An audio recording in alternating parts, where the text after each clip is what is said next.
Almost any business could benefit from having what I refer to as a strategic partnership. So, what's a strategic partnership?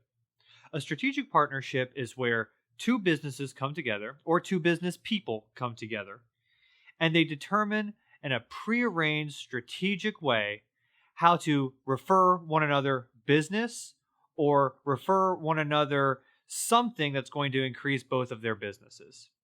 Now, typically when you're at networking or when you're talking to other business people, these types of agreements seem likely, but they very rarely occur.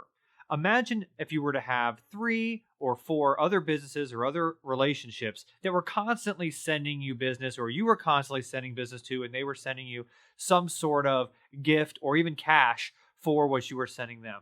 That's great. But rarely do these type of arrangements come together. What I'd like to show you today is a process for how to qualify these relationships and then how to make them actually come together.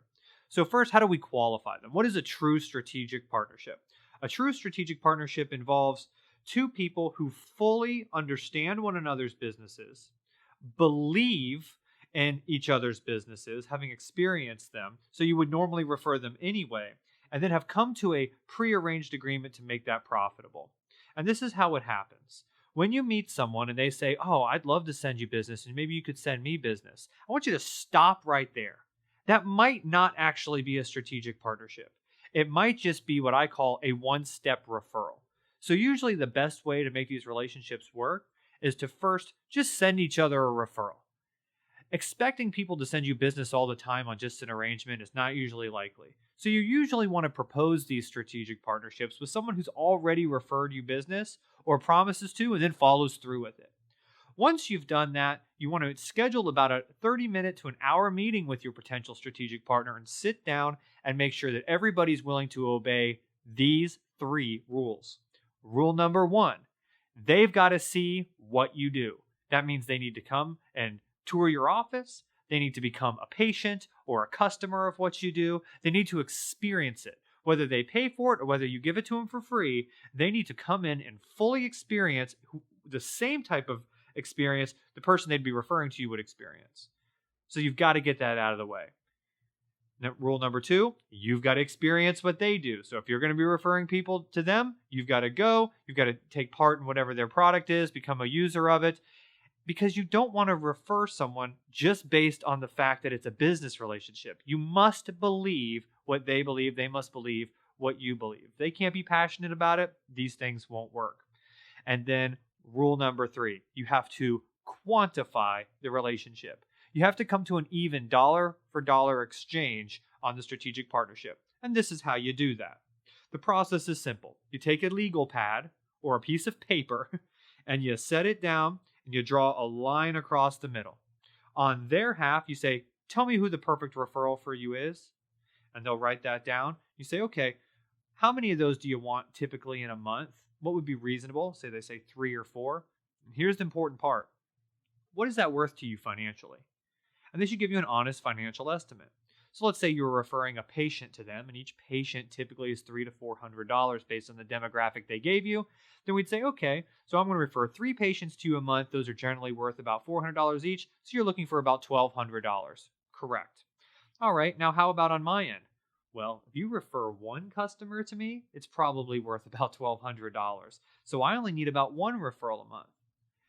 This is very helpful because in most of these relationships that I've seen that aren't this formal, what ends up happening is people say, "I'll send you 3 patients, you send me 3. I'll send you 3 customers, you send me 3." But it's never really economically the same. We want to make sure we get that established first. So once we've kind of established our economic agreement, next we move into our tracking portion. So how do we actually make sure this is a true partnership? Well, we have to agree to meet every single month, at least monthly. So we go ahead and put on our calendars, we're going to meet every 3rd Friday of every month to review our strategic partnership. And what do we do when we review that? Well, we sit down and we see, how many people have you referred to me? How many people have I referred to you? And this is typically what will happen. Well, I sent you 3 people. They never showed up. Well, I sent them to you. So you have to look at how you track this. And they'll say, "See, we've been tracking it. We've been putting a spreadsheet every time we send someone to your office. We put it on a spreadsheet." This is the true benefit of a strategic partnership. now we can say, well, let's call those people and find out why they didn't come. So then you call those people either in the meeting or before or after it. And they'll say, well, I appreciate the referral, but when I went to their website, it didn't really meet my needs. Or I went to the website, it looked expensive. And then you're able to give to your strategic partner that type of feedback. Here's the other huge benefit to a good strategic partnership with these rules in place. Let's say that they did send somebody, they sent 3 people, 2 of them came. We ideally would want the person who sent them to you, the referring partner, to follow up and say, hey, I know we referred you to Tom's office down there. He said that you would come by. Just wanted to follow up and see what your experience was like. Well, let's say they say it was great. Good. Well, it was good except, and they give you some other reasons. That type of information you bring back to your strategic partnership meeting. Why? Well, first of all, we wouldn't normally refer someone a second time if we got bad reviews. But this is a partnership.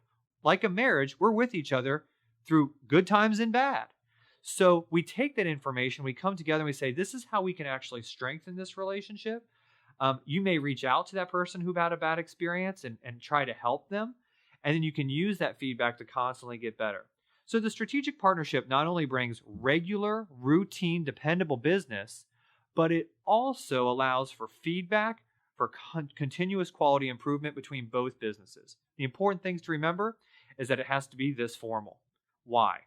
The big issue is if you don't have that date on the calendar where you're going to be accountable to this partnership, people will promise to send you business all day long hoping for a return.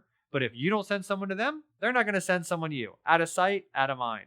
The ongoing regular meetings kind of force this to be in front of us at all times, and people begin using it. Here's the real payoff.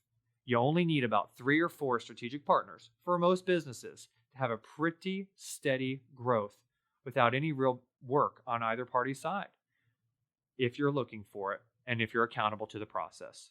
Hope that your strategic partnerships are strong and healthy and that they make the world a better place.